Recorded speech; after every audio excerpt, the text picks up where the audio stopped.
Ja, wir starten mit der neuen Predigtserie und ganz spannend, es passt noch gut dazu, heute, als ich ein Kind war, habe ich gerne Quartett gespielt. Also so die, wo man dann zum Beispiel Lastwagenquartett habe ich gerne gehabt, dann hat jedes Beigeli mit so Lastwagen drauf und da stehen unten 6 Kategorien und dann muss man immer, wenn man dran ist, das sagen, was dann besonders gut ist, damit man dann das Kärtchen vom anderen bekommt, was schlechter ist. Wer kennt das Spiel? Nice, das kennen alle, So die Quartett. Und ich habe immer gedacht, das Kind, wenn ich dann mal erwachsen bin, dann erfinde ich dann mal ein Quartett. Und dort hat es eine Karte, die alle anderen schlägt. Weil das ist ja noch ein bisschen das Problem an diesen Spielen. Zum Beispiel hat es da einen Lastwagen gehabt, so einen Rennlastwagen oder so. Und wenn man den dann genommen hat, dann, wenn man dran war, hat man gewusst, wenn ich das Tempo sage, Geschwindigkeit, Höchstgeschwindigkeit, das schlägt alle anderen. Aber wenn der andere dran war, hat man dann schlotterige Knie bekommen, weil der Rennlastwagen ist einfach nur bei der Höchstgeschwindigkeit gut gewesen und bei allem anderen richtig schlecht. Und ich habe gedacht, ich erfinde mal ein Quartett, das eine Karte hat, wo alle anderen schlagen in allen Kategorien. Und die habe ich dann beim Spielen. Das war so meine Vorstellung. Unterdessen bin ich erwachsen und es haben sich gewisse Sachen geändert. Also ich habe unterdessen vor allem 2 Sachen gelernt. Das erste ist, beim Spielen kommt es nicht immer darauf an, dass man gewinnt. Und das zweite ist, ich habe die Karte unterdessen. Ich habe die Karte, die in allen Kategorien alles andere schlägt. Für mich ist das Jesus. Jesus ist der Trumpf, den ich habe, der alles andere in den Schatten stellt. Ich möchte gerne heute das Bild ein bisschen mitnehmen. Was für Karten hast du in der Hand? Was für Karten nimmst du für, je nach Situation in deinem Leben? Man setzt im Leben ja auf ganz verschiedene Karten. Zum Beispiel setzen viele Leute auf ihre Versicherungen. Zum Beispiel, wenn irgendetwas passiert, dann weiss man, ich habe Privathaftpflicht, die würden dann zahlen. Tschack, dann kann man diese Karte zücken. Oder wenn man krank wird, dann hat man seine Krankenkasse. Es gibt viele Leute, die setzen auf Karten Beziehungen. Wenn es mir mal schlecht geht, dann ist jemand anders dann für mich da. Der schaut dann für mich. Oder wenn ich alt werde, sind meine Kinder da. Oder was auch immer. Oder welche Karten zieht man in seinem Leben, zum Beispiel, wenn es einem schlecht geht. Die einen zücken dann Karten vom Kühlschrank, weil dort hat es immer ein paar gute Süßigkeiten drin. Oder andere zücken Karten vom Alkoholschränkli und gehen sich dort bedienen. Und ich möchte dich fragen, was sind deine Karten, die du ziehst in deinem Leben? Was ist das, wo du dich daran hebst, wenn etwas ist? Ich persönlich durfte kennenlernen, dass Jesus die Karte ist, die alle anderen Karten in allen Kategorien in den Schatten stellt. Und das ist auch so ein bisschen das Bild heute. Jesus, starker Gott. Was hat das eigentlich mit dem Jesus auf sich? Was hat das da damit zu tun? Ich weiss nicht, wie es dir geht, wenn du so über Jesus nachdenkst. Gerade jetzt in der Adventszeit, vielleicht schaust du da rein in den Livestream und denkst, ja, Gottesdienst und so interessant, aber gerade in der Adventszeit, da ist immer das Jesus-Babyli in dieser Krippe mit den lockigen Härli, das ist so herzig und so. Aber das sagt dir überhaupt nicht und denkst, wie sollte das kleine Jesus-Babyli etwas mit meinem Leben zu tun haben? Und dann singt man da an der Weihnachten die Lieder, die man muss singen muss. Oder jetzt dürfen wir es ja nicht mehr singen. Wobei, in der Familie dürfen wir ja schon noch singen. Wenn man sich dann nachher treffen. Das sind verschiedene Fragen. Und dann singt man da irgendwie Holder Knabe im lockigen Haar und so weiter. Und du denkst, das Jesus-Babyli, was soll das mit meinem Leben zu tun haben? Und es ist ganz spannend, von ca. 740 Jahren bevor das Jesus-Babyli auf die Welt gekommen ist, hat der Prophet Jesaja etwas über das Jesus-Babyli geschrieben, wo da geboren worden ist. Und er hat beschrieben, was das Jesus-Babyli für einen Namen hat. Für einen Namen. Und in der Bibel ist es ja immer so, dass wenn jemand einen Namen hat, dass es die Person charakterisiert, dass es etwas über die Person aussagt, wo die Person auch wirklich ist.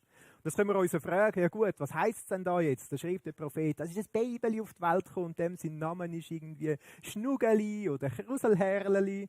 Oder meine Babyli hat man vielleicht gesagt, das ist ein Schreihälsli.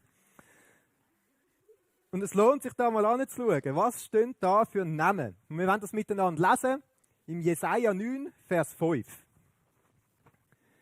Da ist der Bibelvers, wo der Prophet geschrieben hat, denn uns wurde ein Kind geboren, uns wurde ein Sohn geschenkt. Auf seinen Schultern ruht die Herrschaft. Er heißt wunderbarer Ratgeber, starker Gott, ewiger Vater, Friedensfürst. Das ist noch krass, oder? Da schreibt er, und irgendein Baby auf die Welt und dem sind Namen im Fall. Das ist wunderbar. Ratgeber. Starker Gott. Ewiger Vater. Friedensfürst. Und es lohnt sich, dass wir miteinander, gerade in dieser Adventszeit, mal anschauen, was ist das eigentlich für ein Baby, das da in dieser Krippe liegt. Und darum legen wir heute los, starker Gott, was das bedeutet. In 2 Wochen geht es dann weiter mit ewiger Vater. Und so schauen wir Name für Name, was das jetzt über das kleine Baby da in dem Krippeli aussagt. Und eben heute, starker Gott, das ist ja in der Bibel im Alten Testament, ist auf Hebräisch verfasst und der Titel, der dort steht, El für Gott. Und dann, dort wo stark, dort ist das hebräische Wort Gibor. Das heisst, wenn wir jetzt im Lexikon nachschauen, könnte man sagen Krieger, Held, starker Mann oder gewaltig, ein geübter Krieger, ein Berufssoldat sogar, mächtig. So können wir das übersetzen, das Wort. Und das finde ich noch spannend. Ich frage mich manchmal, was ist so unser Bild, das wir von Jesus haben? Wenn man jetzt das anschaut, das Bild, das da von Jesus gezeichnet wird. Wir sind ja oft prägt von unserer westlichen Kultur, was wir uns so für Bilder machen von Jesus. Und es gibt ja verschiedene Bilder, die man da im Kopf hat.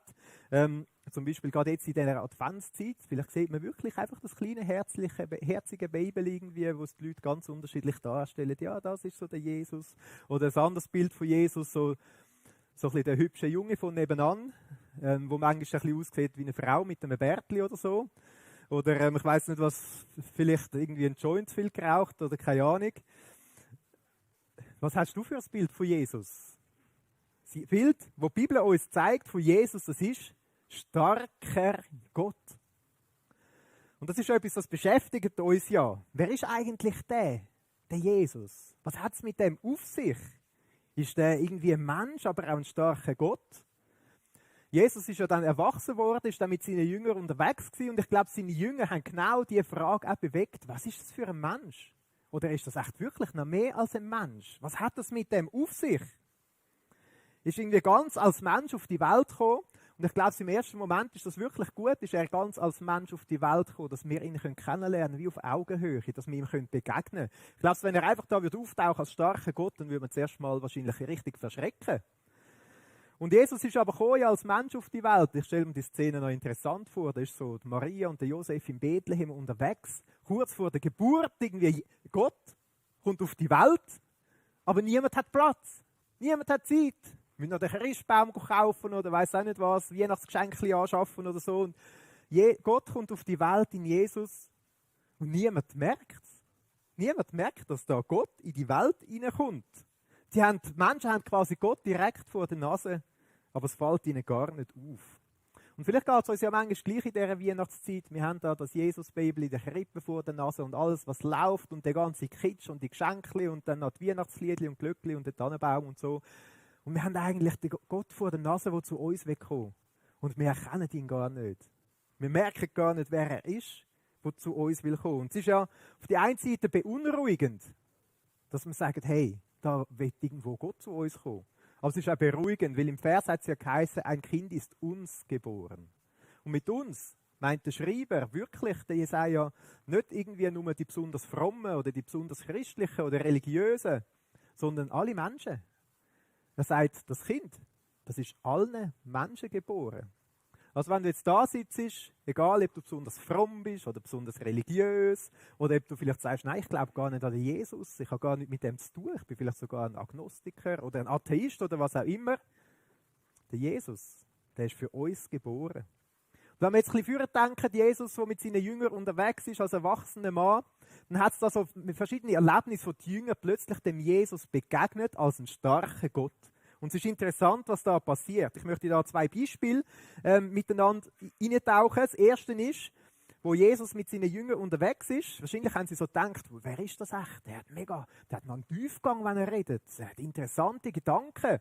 Das denken ja heute auch viele Menschen über Jesus. Er war irgendwie ein Mensch, der durch die Welt gelaufen ist. Er hat interessante philosophische Gedanken gehabt und hat schon noch etwas bewegt und so. Und wahrscheinlich haben sich diese Jünger das ähnlich gedacht. Und dann lesen wir die Geschichte in Matthäus 14, wo die Jünger in der Nacht über den See gefahren sind. Und dann ist ein gewaltiger Sturm gekommen. Und es steht, dass die Jünger richtig Angst hatten, dass sie die Nacht nicht überleben. weiss nicht, wer von euch so Todesangst kennt. Das ist etwas, das ist dann nicht so lustig. Und dann, mitten in der Nacht, kommt irgendeine Gestalt auf dem See zu laufen. Und sie verschrecken. Und es heisst, sie haben geschrauen. Und dann sagt Jesus, habt keine Angst, habt keine Angst. Und sie merken, das ist Jesus. Und der Petrus ist ein bisschen mutiger, der sagt, Jesus, wenn du es wirklich bist, sag mir, ich soll zu dir kommen. Und Jesus sagt, komm. Und der Petrus läuft übers Wasser, bis er die Wellen sieht. Und dann zieht sie ihn unter. Und Jesus packt seine Hände, rettet ihn, zieht ihn raus und sie gehen ins Boot. Und es heisst, in dem Moment ist der Sturm weg gewesen. Die Jünger haben in dem Moment ein bisschen von dieser Kraft von Jesus erlebt. Ein Jesus, der sogar Kraft hat über die Naturgewalten, über die physikalischen Gesetze. Und das heisst, ganz spannend in Matthäus 8, Vers 33, was so die natürliche Reaktion war der Jünger in dem Moment. Die aber in dem Boot waren, warfen sich vor ihm nieder und sprachen, wahrhaftig, du bist Gottes Sohn. Also interessant. Die Jünger haben in dem Moment ein bisschen von dem starken Gott erlebt. Und es hat in ihnen so eine Ehrfurcht geweckt. Sie haben nicht anders können, als auf die Knie fallen vor dem Jesus. Sie sind ihm begegnet in einer Art und Weise, wie sie selber vielleicht nicht gedacht haben und haben müssen sagen, hey, du bist ja mehr als irgendwie ein Mensch und ein grosser Philosoph. Da ist Gott am Werk. Und sie haben ihm Ehre entgegengebracht. Sie sind auf die Knie gefallen vor ihm. Und ich glaube, das ist das, was Jesus bis heute machen will. Er will uns auf eine kraftvolle Art und Weise immer wieder begegnen, auch uns als einen starken Gott. Und das ist etwas, das verändert uns. Wenn wir erleben, wie Gott wirkt, auf eine Art und Weise, wie wir es gar nicht gedacht hätten, dann verändert das etwas. Weil wir nicht nur über Jesus hören, weil wir sogar plötzlich merken, hey, das ist wirklich ein starker Gott. Ich meine, der Jesus, der sogar Kraft hat über die Naturgewalten, wie viel mehr kann er dann in unsere Herausforderungen und Probleme hineinwirken? Ein Beispiel, das mir in den Sinn gekommen ist, manchmal glaubt man das ja wie selber gar nicht so recht. Ich habe mich zurückerinnert an eine Neujahrspredigt, die ich mal gemacht habe. Und dann habe ich den jungen Leuten, die da waren, gesagt, hey, hört in dem Fall, jetzt ist eine gute Gelegenheit. Jesus will bei euch wirken und er will auch eure Süchte wegnehmen. Und dann ist die Predigt fertig gewesen und ich habe gedacht, ja, das ist jetzt schön gewesen, aber das ist jetzt auch gewesen. Und dann überraschenderweise, obwohl ich so wenig eigentlich erwartet habe, ist plötzlich einer von diesen jungen Männern zu mir gekommen. Und hat gesagt, los mal, ich bin nikotinsüchtig und ich glaube, Jesus wird mir das jetzt wegnehmen. Wir haben zusammen gebetet und dann hat er mir einen ganzen Sack gegeben mit Rauchutensilien drin. Unter anderem hat es jetzt so einen richtigen teuren Aschenbecher gehabt, den er gerade auf die Weihnachten vorher bekommen hat. Und er hat gesagt, jetzt nimm das und zerstör das. Und ich habe gesagt, ja, ich nehme das und zerstöre das. Und ich habe nachher aber immer noch zweifelt. Das ist noch interessant. Wir Menschen, wir zweifeln so oft, oder? Wir trauen Gott manchmal so wenig zu. Ich hatte eine Angst bekommen, ich dachte, jetzt tue ich das alles zerstören da und der teure Aschenbecher, den er gerade bekommen hat, irgendwie das richtige Klunken da. Ich dachte, ich tue das mal in den Kasten stellen, schön ein bisschen hinten dran. Und wenn er dann kommt in 2 Wochen, dann ist er dann nicht verrückt auf mich, weil ich ja alles weggerührt hätte oder so. Aber das ist nicht mehr gekommen. Ich habe nach 2 Monaten das alles in den Kübel geschossen. Und es hat in mir so eine Ehrfurcht geweckt, ich gemerkt, hey, Jesus, der kann Süchte wegnehmen. Der hat Kraft darüber. Das ist ihm gar kein Problem. Das ist für ihn das Kleinste. Das hat in mir so eine richtige Ehrfurcht geweckt. Das andere Erlebnis, das auch die Jünger hatten, Jesus war am Predigen am See Genezareth und alle Menschen haben zugelassen, sie sind gekommen und sie haben so richtig gedrängelt und es ist immer enger geworden und er hat gesagt, hey Petrus, komm, nimm mich mit auf dein Bötchen raus, dann kann ich vom Boot aus zu den Leuten schwätzen. Das haben sie nicht gemacht und Jesus hat vom Boot aus zu den Leuten geschwätzt. Und dann hat Jesus gesagt, und jetzt Petrus, geh noch fischen. Weil sie haben die ganze Nacht nichts gefangen gehabt. Jesus hat das gewusst. Und der Petrus hat gedacht, ja gut, dann gehe ich halt, wenn der Meister das sagt, obwohl am Tag das ja wie nicht so viel Sinn gemacht hat. Sie haben immer in der Nacht gefischt, weil am Tag sind die Fische verschwunden gewesen, sind sie in die kühleren, tieferen Wasser runtergegangen. Aber beide Boote, wo sie gegangen sind, die sind so voll geworden, dass sie fast gesunken sind. Und das war auch so ein Moment, wo der Petrus und seine Mitfischer erlebt haben, ein bisschen von dieser Kraft, von dem Jesus. Und es ist auch interessant, wie sie dort reagieren. Lesen wir im Lukas 5, im Vers 8. Dort sagt es, als aber Simon Petrus es sah, fiel er zu den Knien Jesu nieder und sprach, geh von mir hinaus, denn ich bin ein sündiger Mensch. Also der Petrus ist auch dort so richtig verschrocken. Er ist wie von Jesus auf die Knie gefallen und hat gemerkt, da ist jemand am Werk, der grösser ist als ich. Und interessant auch die Reaktion, geh weg von mir, denn ich bin ein Sünder. Also in dem Moment, wo der Petrus dem kraftvollen Jesus begegnet ist, hat er plötzlich gemerkt, oh, ich kann dem gar nicht gegenübertreten. Bei mir im Leben gibt es ja Sünde, da gibt es Schuld. Dann interessant aber, wie es weitergeht. Denn Entsetzen hatte ihn erfasst und alle, die bei ihm waren, über den Fischfang, den sie getan hatten. Ebenso aber auch Jakobus und Johannes, die Söhne des Zebedäus, die Gefährten von Simon waren. Also alle zusammen sind sie da gewesen und es hat sie einen Schrecken erfasst. Das kann sein, wenn du Jesus als starker Gott begegnest, dass es in dir auch so eine Art Gottesfurcht kann auslösen und du sagst, hey, stopp, Jesus, gang wieder weg, ich bin Sünder. Ich kann doch nicht vor dich kommen. Der Petrus hat da gemerkt, dass in seinem Leben Sachen da sind, die er von Gott nicht bestehen kann. Böses, Schlechtes, was er da hat. Sachen, die er anderen Menschen angetan hat. Und die Bibel ist da auch sehr direkt und ehrlich und sagt, Sünde, das Schlechte, das ist etwas, was uns Menschen von Gott trennt. Die Bibel sagt sogar ganz klar, das ist eigentlich das grösste Problem, das wir Menschen haben. Da kann man dann noch lang suchen in seinem Kartenset, welche Karte man jetzt da will zücken. Einige Menschen denken, sie haben eine Karte in der Hand mit möglichst viel guten Daten, kann man das wieder aufwiegen, zum Beispiel. Vielleicht hast du eine andere Karte in der Hand, wo du denkst, könntest du dann zücken. Aber die Bibel sagt, es gibt keine, die man zücken in dem Moment. Weil Schuld, das kann nur Gott wieder gut machen. Menschen können das nicht. Und der Petrus merkt das in dem Moment. Er merkt, dass es bei Gott keinen Platz hat für Schlechtes oder für Schuldiges. Er fällt vor Jesus auf die Knie und sagt, geh weg von mir, ich bin ein Sünder. Vielleicht ist das auch schon passiert, wo du über Jesus nachgedacht hast, hast du gedacht, nein, ich kann eigentlich gar nicht mit dem Jesus zu tun haben. Weil ich bin nicht so ein guter Mensch, ich bin nicht so heilig und nicht so fromm. Und Jesus reagiert ja dann darauf und sagt am Petrus in dieser Situation, und Jesus sprach zu ihm, fürchte dich nicht. Interessant. So als hätte Jesus einen Plan gegen die Sünde. Von nun an wirst du Menschen fangen. Mit anderen Worten, Jesus gibt an Petrus sogar einen Auftrag. Er sagt, komm, da hast du eine neue Perspektive. Gang dort vorwärts. Und als sie die Boote ans Land gebracht hatten, verließen sie alles und folgten ihm nach. Also in dem Moment, wo der Petrus und seine Kollegen dem starken Gott, Jesus, begegnet sind, haben sie gemerkt, das ist die Karte, wo es sich lohnt, auf die zu setzen und auf keine andere. Es heisst, sie haben alles andere verlassen, haben alle anderen Karten weggerührt und haben gesagt, dem Jesus, dem will ich nachfolgen. Sie haben gemerkt, dass Jesus ein starker Gott ist. Und das ist etwas, das verändert uns. Jesus als starker Gott. Wir wollen miteinander heute über das nachdenken, um auch bewusst immer wieder zu sagen, hey, unser Jesus, der ist ein starker Gott. Wie so oft geht es im Alltag vergessen. Ich mag mich an ein gutes Beispiel erinnern. Eine von unseren Töchtern, die hat mehrere Nächte hintereinander immer wieder Albträume gehabt und ist auch jede Nacht dann zu uns gekommen. Und irgendwann haben wir gefunden, so jetzt lange, jetzt müssen wir beten. Und ich habe so gedacht, man macht sich dann da so seine theologischen Gedanken, ja, da ist irgendein geistlicher Kampf, jetzt müssen wir wochenlang dafür beten, dass da irgendetwas passieren mag. Und sind wir gegangen und haben mit ihr gebeten gehabt. Und in dieser Nacht ist sie nicht gekommen. Und in der nächsten Nacht ist sie auch nicht gekommen. Und ich habe plötzlich gemerkt, hey, wieso habe ich nicht mehr erwartet? Wieso habe ich so klein gedacht? Und sie hat seitdem nicht keine Albträume. Es gibt immer wieder mal, dass sie einen schlechten Traum hat. Aber es hat es nie mehr gegeben, dass sie mehrere Nächte hintereinander wegen Albträumen nicht schlafen konnte. Und ich habe gemerkt, hey, der Jesus, der ist ja wirklich ein starker Gott. Der hat die Macht über unser Unterbewusstsein, über unsere Träume, über unsere Gedanken. Vielleicht hast du andere Sachen, die dich da irgendwo prägen. Gedanken von Wut oder von Hass oder von Minderwertigkeit.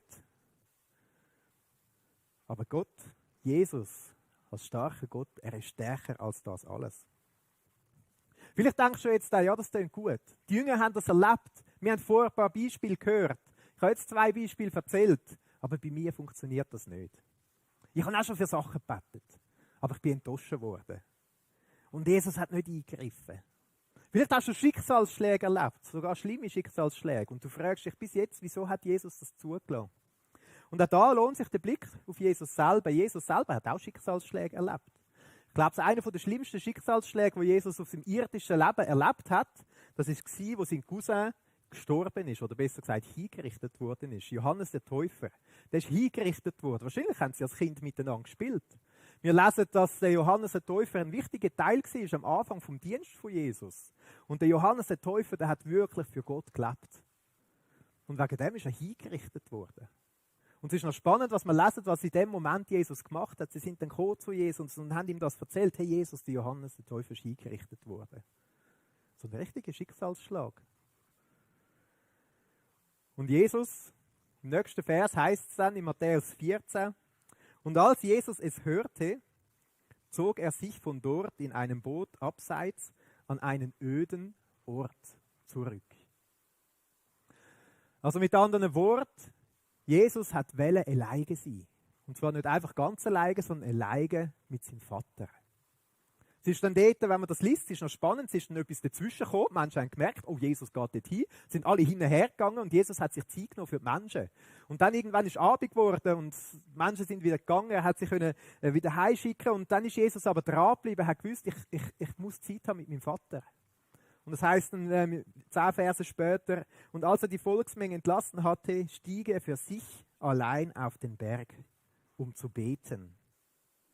Als es aber Abend geworden war, war er dort allein. Jesus hat sich zwischen ihnen Zeit genommen für die Menschen, aber hat sich nicht aufhalten lassen, dass er zu seinem Vater geht. Ins Gebet, in die Stille und das mit ihm bewegt. Ich möchte dich fragen, was machst du, wenn du Gott nicht verstehst in etwas? Wo gehst du hin mit diesen Sachen? Ganz oft passiert es doch, dass wir Menschen anfangen, Theologie umzuschreiben, indem wir Gott klein machen. Dass man denkt, ja, Gott könnte ja vielleicht gar nicht.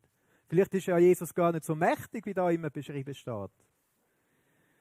Aber Jesus hat einen anderen Weg gewählt. Er ist gegangen in die Stille zum Vater und hat dort mit ihm über das geredet. Er ist zu ihm gegangen und hat mit ihm das besprochen. Und ich glaube, das ist eine riesige Ermutigung für uns, wenn wir in gewissen Sachen Jesus nicht verstehen. Wieso hast du jetzt da nicht eingegriffen? Wieso hast du da nicht gewirkt? Wieso ist es anders rausgekommen, als wir gedacht hätten? Dass wir dann in die Stille gehen zum Vater und das mit ihm besprechen. Und wenn etwas dazwischen kommt, dann gehen wir halt nachher.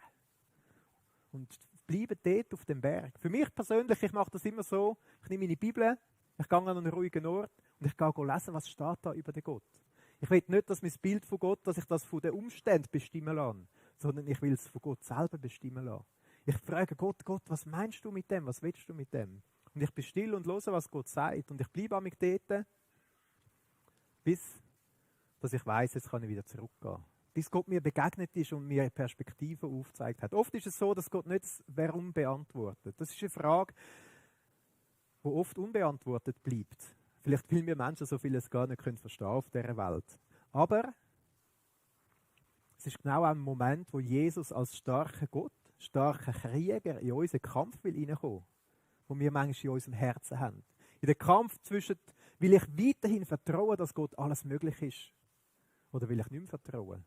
Will ich weiterhin hoffnungsvoll bleiben? Oder will ich hoffnungslos sein?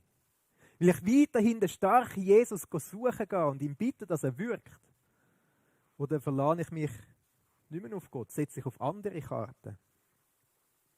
Ich möchte dich auch ermutigen, wenn du so Situationen kennst, dass du in die Stille gehst, so wie Jesus das gemacht hast, zu Gott und das mit ihm besprichst und sein Herz suchst. Und nicht einfach neu einen kleinen Gott in deinen Gedanken machst. Weil der starke Gott, er ist dort und er kämpft auch für uns und mit uns. Jesus, starker Gott. Ich möchte zum Schluss kommen. 3 Punkte, die ich dir mitgeben will, was das für dich persönlich könnte bedeuten. Jesus als starker Gott. Das erste ist, der grösste Sieg, der grösste Kampf, den Jesus kämpft und den er gewonnen hat, ist der Kampf am Kreuz gewesen. Und es ist ja noch interessant, dass Jesus, wo uns das als starker Kämpfer präsentiert wird, der grösste Sieg am Kreuz errungen hat. Und das hat viel mit dem zu tun, was der Petrus gesagt hat. Der Petrus hat gesagt, geh weg von mir, denn ich bin ein Sünder. Jesus, er ist ganz Gott. Er hat auf dieser Welt gelebt als Mensch und er ist der Einzige, der keinen einzigen Fehler gemacht hat, der keine Sünde gemacht hat. Jesus ist ganz Gott, das bedeutet auch, er kann zurückgehen in die Vergangenheit. Und das hat er gemacht. Er hat die Schulden und die Lasten, die wir Menschen mit uns mittragen, hat er alle eingesammelt und auf seine Schultern genommen. Und ich bin manchmal so froh, dürfen wir wissen, wir haben den starken Jesus, weil er ist so stark, dass er alle Last und Sünde von der ganzen Welt hat können tragen. Und zwar als Kreuz. Und Jesus, starker Gott, bedeutet auch, dass er am Kreuz für die Schuld, für die Sünde gestorben ist. Und mit seinem Blut für das alles gezahlt hat, dass er die Strafe getragen hat. Und das für dich und für mich. Darum sagt Jesaja, für uns ist ein Kind geboren.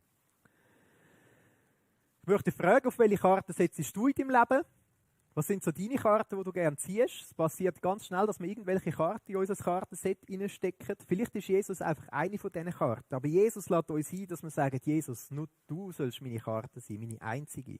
Jesus lädt uns ein, dass wir sagen, bitte vergib uns unsere Sünden. Im 1. Johannes 1,9, dort heisst es, wenn wir unsere Sünden bekennen, so ist er treu und gerecht, dass er uns die Sünden vergibt und uns reinigt von jeder Ungerechtigkeit. So etwas Gutes, wir dürfen auch zu Jesus kommen und unsere Sünden bekennen. Das heisst, dass ich sage, Jesus, ich habe das gemacht. Das kommt mir in den Sinn. Das kommt mir in den Sinn. Bitte vergib mir. Und es ist verheißen, dass Jesus gern Sünden vergibt. Und dann, im Johannes 1,12, dort heisst es, so viele ihn aber aufnahmen, denen gab er das Recht, Kinder Gottes zu werden, denen, die an seinen Namen glauben. Dann sage ich, okay Jesus, ich nehme dich in mein Kartenset vom Leben auf. Du bist mein einziger Trumpf und alle anderen Karten wirf ich weg. Und dann sagt Jesus, wer mich aufnimmt, der wird das Kind vom lebendigen Gott im Himmel. Vielleicht ist es dran für dich heute, dass du sagst, ich will den starken Jesus persönlich kennenlernen und ich will ganz auf ihn setzen. Vielleicht hast du Jesus schon ganz bewusst in dein Leben aufgenommen und hast ihn angenommen als deinen Trumpf, den du in der Hand hast. Vielleicht gibt es so Situationen, wo du dann manchmal denkst, ich wünschte mir mehr von dieser Kraft von Jesus zu sehen in meinem Leben. Dann will ich dir einfach zusprechen, der grösste Sieg in deinem Leben, den hat Jesus schon errungen. Er hat dich von der Macht aus der Sünde rausgenommen und dich zum Kind vom lebendigen Gott im Himmel gemacht. Der grösste Sieg, die grösste Kraft, die Jesus entfalten kann überhaupt, die hat er für dich schon entfaltet. Vielleicht hast du Jesus auch noch nie so persönlich in dein Leben aufgenommen und gesagt, ich will nur auf diese Karte setzen. Dann will ich dich bitten, dass du das tust. Das ist so wichtig, dass man sagt, Jesus, ich will auf dich setzen. Nicht, dass es uns geht wie am Petrus, dass man plötzlich vor Jesus steht, irgendwie am Ende vom Leben und auf die Knie fallen und merken, geh weg von mir, ich bin ein Sünder. Sondern dass man sagen kann, danke Jesus, hast du mir alles vergeben und machst du mir sogar zum Kind von Gott. Ich will dich ermutigen, das kann man einfach in einem Gebet kann man zu Jesus kommen, ihm die Sünden bekennen und ihn aufnehmen. Vielleicht bist du froh, wenn du mit jemandem zusammen das kannst machen, Jesus so aufnehmen, dann tun auch schreiben im Kontakt oder Leute jemandem an oder jemand, wo du weißt, wo du auch Christ ist, bitte ihn zum zusammen mit dir beten. Das ist so etwas Wichtiges. Ein zweiter Punkt, vielleicht ist es dran für dich, dass du sagst, ich muss in die Öde gehen zu Gott. Glaubst du, dass heute Leute da sind oder auch die Hause am Zuhören, die Sachen bewegen, wo sie sich fragen, wieso hat Gott das zugelassen? Wieso hat Jesus als starker Gott da nicht eingegriffen? Und Jesus ruft, komm zum Vater. Geh zu ihm hin. Beweg mit ihm die Sachen. Geh in der Bibel lesen, was steht dort über den Gott. Lass nicht zu, dass dein Glaube klein wird. Frag Gott, was meint er dazu? Bist still und los auf ihn, was er sagt. Und dann bleib dort, bis er dich wieder zurückschickt. Zurück in den Alltag, zurück zu den Menschen. Vielleicht bedeutet es auch mehrmals hingehen, in die Stille zu Gott und das bewegen. Etwas Drittes. Jesus, starker Gott. Er ist der genau gleich starke Gott. Gestern, heute und auch in alle Ewigkeit. Und egal, ob du ein Christ bist, ob du sagst, ja, ich kenne den Jesus, ich habe die Karte in meiner Hand, oder ob du sagst, nein, ich bin gar kein Christ und überhaupt nicht fromm oder was auch immer. Ich glaube, Jesus wird sich uns auch heute als starker Gott immer wieder neu zeigen.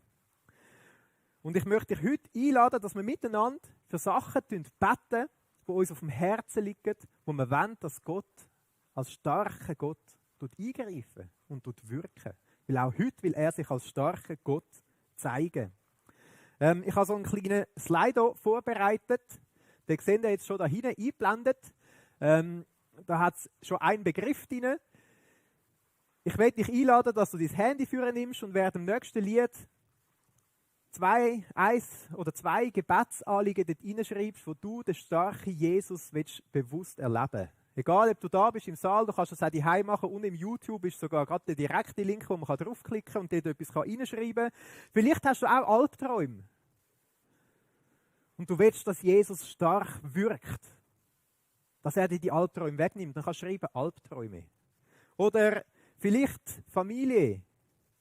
Vielleicht hast du jemanden in deiner Familie, eine Beziehung, etwas, das kaputt ist, etwas, das dir auf dem Herzen liegt, wo du vielleicht schon lange dafür bettest auch, wo du sagst, starker Jesus, ich bleibe dran und ich will nicht aufhören zu glauben, dass du Grosses tun kannst und wenn wir heute für das beten. Vielleicht ist es auch etwas ganz anderes, vielleicht sind es irgendwelche Süchte. Du kannst schreiben Sucht. Vielleicht ist es Krankheit, ein Schmerz, etwas Verletztes. Knie von Roger sehen wir da. Einfach das wollen wir beten. Jesus ist Herr über das Naturgesetz. Vielleicht sind es auch Finanzen. Vielleicht stehst du vor ganz herausfordernden Situationen. Ich möchte dich bitten, nimm doch dein Handy, es ist ganz anonym, man kann es schreiben, also wenn man den Namen schreibt, ist es natürlich nicht mehr anonym, aber sonst ist es ganz anonym, man sieht nur das eine Wort da. Vielleicht ist Angst vor dem Coronavirus oder Angst vor etwas anderem, dann schreib Angst an. Wir werden da während dem nächsten Lied verschiedene Anliegen sammeln und werden miteinander für die Sachen nachher beten. Wir werden Jesus bewusst einladen, dass er sich bei diesen Sachen als starker Gott zeigt. Und wenn wir jetzt das Bild haben von Jesus als starker Gott, ich glaube, es ist so wichtig, dass wir das in der Bibel immer wieder vornehmen und sehen.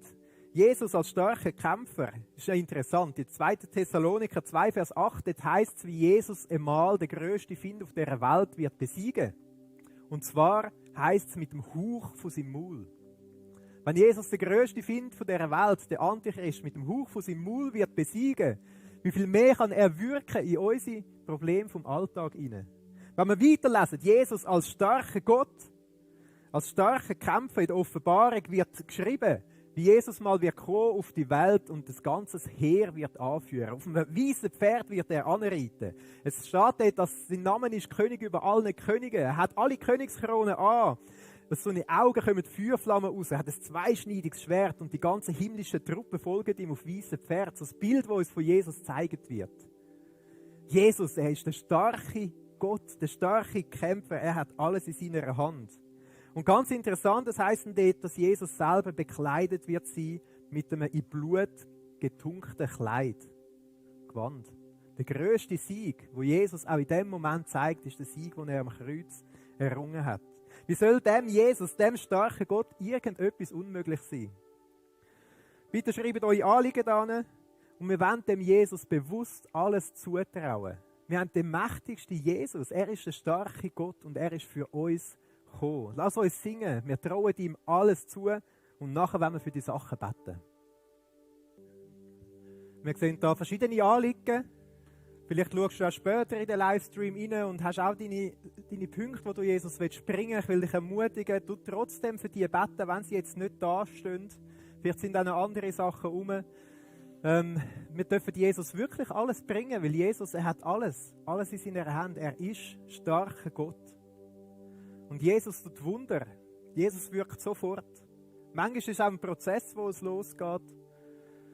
Das kann ganz unterschiedlich aussehen. Und ich möchte gerne, dass wir miteinander zusammen für die Anliegen beten.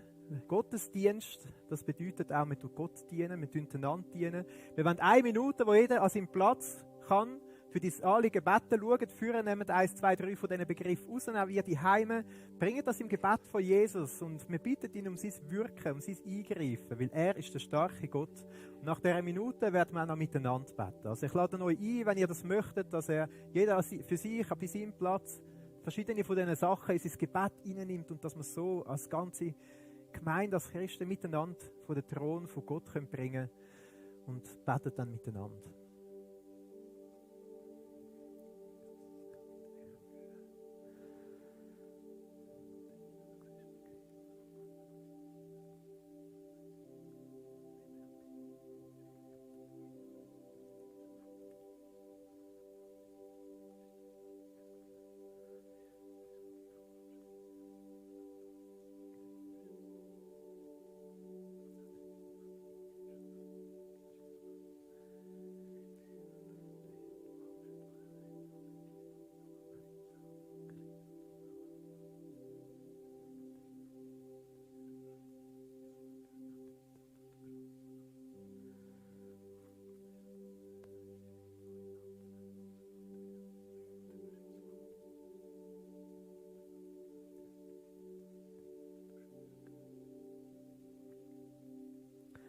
Ja, Jesus, wir wollen dir unsere Anliegen bringen.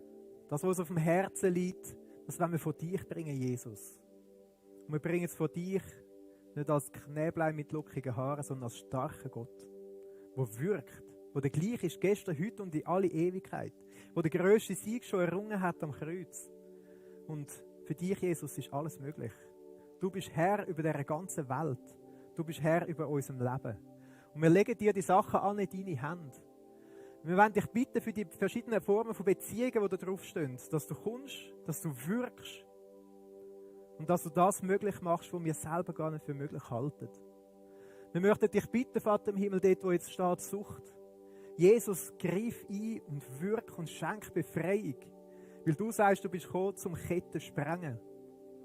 Wir möchten dich bitten, dort, wo Einsamkeit steht, einsame Weihnachten, dass du kannst deine Gegenwart auf eine Art und Weise schenken, Jesus, dass man sich völlig im Gegenteil als einsam vorkommt. Du kannst einen Menschen an die Seite schicken.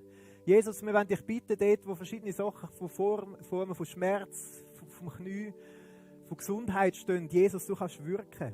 Dir ist alles möglich. Wir bitten dich als starker Gott, zeig du dich auf eine Art und Weise, wie wir es gar nie für möglich halten, weil wir so klein denken oft. Aber wir wollen gross denken, Jesus, weil dir ist alles möglich. Und auch alle anderen Sachen, wir legen sie in deine Hände. Jesus, du bist starker Gott. Du bist Heiler. Du bist der Ketten sprengt. Du bist Herr über alle Naturgewalten. Und du bist heute da bei uns. Du bist für uns gekommen. Danke, Jesus.